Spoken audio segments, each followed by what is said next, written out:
ଏଣୁ ମୁଁ ମୃତ୍ୟୁ ଛାୟା ଉପତ୍ୟକା ଦେଇ ଗମନ କଲେ ହେଁ କୌଣସି ଆପଦକୁ ଭୟ କରିବି ନାହିଁ, କାରଣ ତୁମ୍ଭେ ମୋହର ସହବର୍ତ୍ତୀ। ତୁମ୍ଭର ପାଞ୍ଚଣ ଓ ତୁମ୍ଭର ବାଡ଼ି ମୋତେ ସାନ୍ତ୍ୱନା ଦିଅନ୍ତି।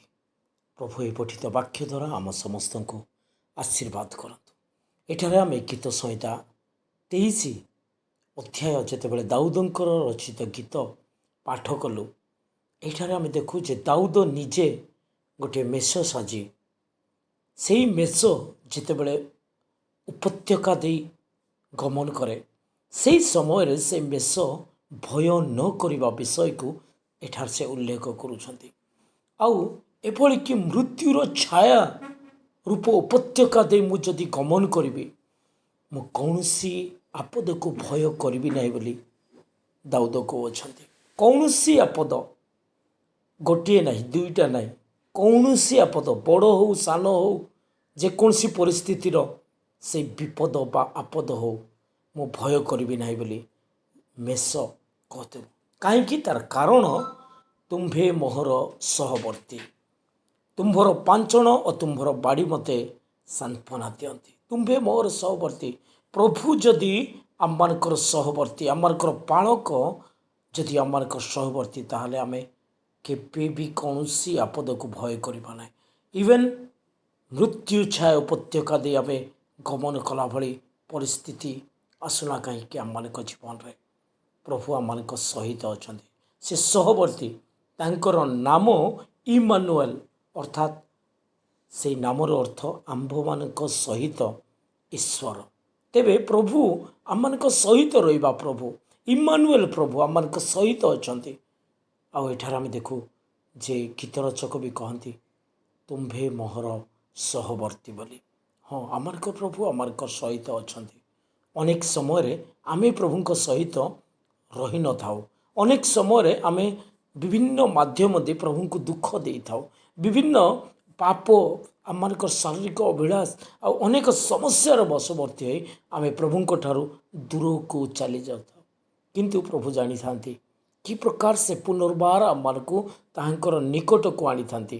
ଆଉ ସେଇ ତାଙ୍କର ନିକଟତର ହେବା ନିମନ୍ତେ ବେଳେବେଳେ ସେ ପାଞ୍ଚଣ ଆଉ ବାଡ଼ି, ଯେମିତି କି ବାପାମାନେ ନିଜର ସନ୍ତାନ ସନ୍ତତିମାନଙ୍କ ନିମନ୍ତେ ବେଳେବେଳେ ବାଡ଼ି ବ୍ୟବହାର କରିଥାନ୍ତି, ସେମାନଙ୍କ ଉପଦେଶର ଜ୍ଞାନକୁ ଆଉ ସେମାନଙ୍କ ପ୍ରତି ଦେବା ପାଇଁ, ସେମାନଙ୍କୁ ଆଉ ଠିକ୍ ବାଟରେ ଚଲାଇବା ପାଇଁ, ସେମାନଙ୍କର ସେଇ ଭୁଲକୁ ସଂଶୋଧନ କରିବା ପାଇଁ ବାଡ଼ି ବ୍ୟବହାର କରିଥାନ୍ତି।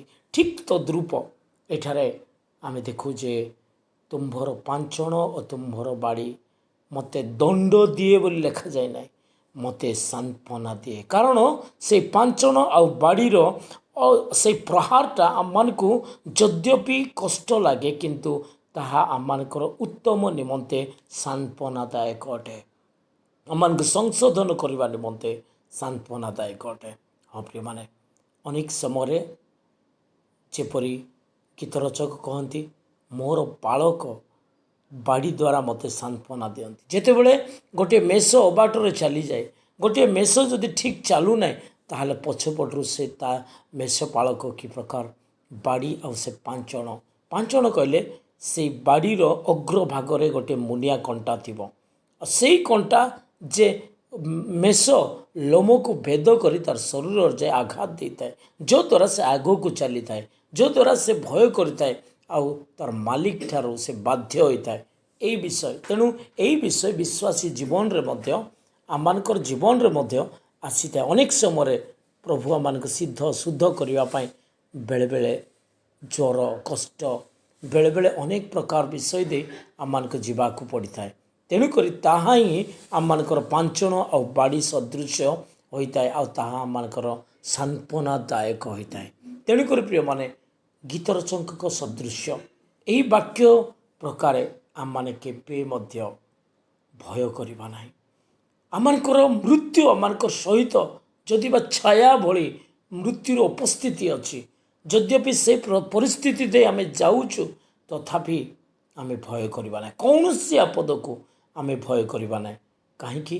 କାରଣ ସବୁବେଳେ ଆମେ ଅନୁଭବ କରିବା ଆମମାନଙ୍କର ଇମାନୁଏଲ ପରମେଶ୍ୱର ଆମମାନଙ୍କର ସହିତ ଅଛନ୍ତି। ଆଉ ଯଦି ଆମେ ଭୁଲ ବାଟରେ ଯାଉ, ଆଉ ଯଦି ଆମମାନଙ୍କୁ ପ୍ରଭୁ ସଂଶୋଧନ କରିବା ପାଇଁ ଇଚ୍ଛା କରନ୍ତି, ତାହେଲେ ବେଳେବେଳେ ତାଙ୍କର ବାଡ଼ି ଆଉ ପାଞ୍ଚଣ ଦ୍ୱାରା ଆମମାନଙ୍କୁ ସାନ୍ତ୍ୱନା ଦେଇଥାନ୍ତି। ତେବେ ପ୍ରଭୁ ଏହି ବାକ୍ୟ ଦ୍ୱାରା ଆମମାନଙ୍କୁ ଅନୁଗ୍ରହ ପ୍ରଦାନ କରନ୍ତୁ। ଯଦି ଏପର୍ଯ୍ୟନ୍ତ ପ୍ରଭୁ ଯୀଶୁ ଖ୍ରୀଷ୍ଟଙ୍କୁ ନିଜର ବ୍ୟକ୍ତିଗତ ଉଦ୍ଧାରକର୍ତ୍ତା ବୋଲି ବିଶ୍ୱାସ କରିନାହାନ୍ତି, ତାହାଙ୍କୁ ଗ୍ରହଣ କରନ୍ତୁ, ଉଦ୍ଧାର ପ୍ରାପ୍ତ ହୁଅନ୍ତୁ, ବିଶ୍ୱାସ କରି ପରିତ୍ରାଣ ପ୍ରାପ୍ତ ହୁଅନ୍ତୁ। କାରଣ ପ୍ରଭୁ ଯୀଶୁ ଖ୍ରୀଷ୍ଟ ଏହି ଜଗତରେ ମୃତ୍ୟୁବରଣ କଲେ ପାପୀ ମନୁଷ୍ୟ ନିମନ୍ତେ, କାଲବରୀ କ୍ରୁଶ ଉପରେ ଝୁଲିଲେ, ନିଜର ବହୁମୂଲ୍ୟ ରକ୍ତ ଝରାଇଲେ, ଆଉ ମୃତ୍ୟୁବରଣ କରି ତୃତୀୟ ଦିନ ମୃତ୍ୟୁକୁ ଜୟ କରି ଉଠିଲେ। ସେ ହିଁ ଏକମାତ୍ର ସତ୍ୟ ପରମେଶ୍ୱର।